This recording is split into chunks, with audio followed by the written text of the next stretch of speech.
So 3வது படத்தை choose பண்ணவங்களுக்கான message. So இவங்களுடைய முன்னோர்கள் தரக்கூடிய மெசேஜ் என்ன அப்படின்றத பார்க்கும்போது இவங்களும் வந்து ஒரு ஆண் எனர்ஜி தான் இருக்குது. இந்த படத்தை சூஸ் பண்ணவங்களும் இந்த ஆண் எனர்ஜி வந்து எல்லா ஏஜ் கேட்டகரியிலும் இருக்காங்க. சில வீட்டில் வந்து அந்த குழந்தைகள் தெய்வத்துக்கிட்ட சரணடைஞ்சிருக்கும். நல்ல முறையிலே அந்த குழந்தைய தெய்வமாக எடுத்து அவங்க மனதார ஃபாலோ பண்ணுவாங்க, வழிபடுவாங்க. ஸோ அது அவங்களுக்கு ஒரு மிகப்பெரிய நன்மையை கொடுக்கும். அந்த மாதிரியான எனர்ஜியும் இதில் இருக்குது. அதனால் ஏஜ் வந்து இதில் கிடையாது. எப்படியாப்பட்டவங்க எந்த ஏஜில் இருந்தாலும் இது அவங்களுக்கு பொருந்தும்.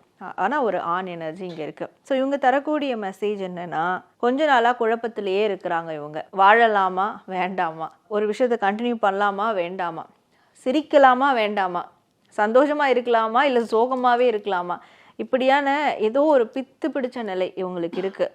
இனி அந்த நிலை இவங்க வந்து மெயின்டைன் பண்ணக்கூடாது. இவங்களுக்கு ஒரு புதிய தொடக்கம் வாழ்க்கையில் காத்துட்ருக்கு. அந்த தொடக்கம் எப்போ இவங்களுக்கு கிடைக்கும்னா, சிரித்து சந்தோஷமாக இருக்கணும்.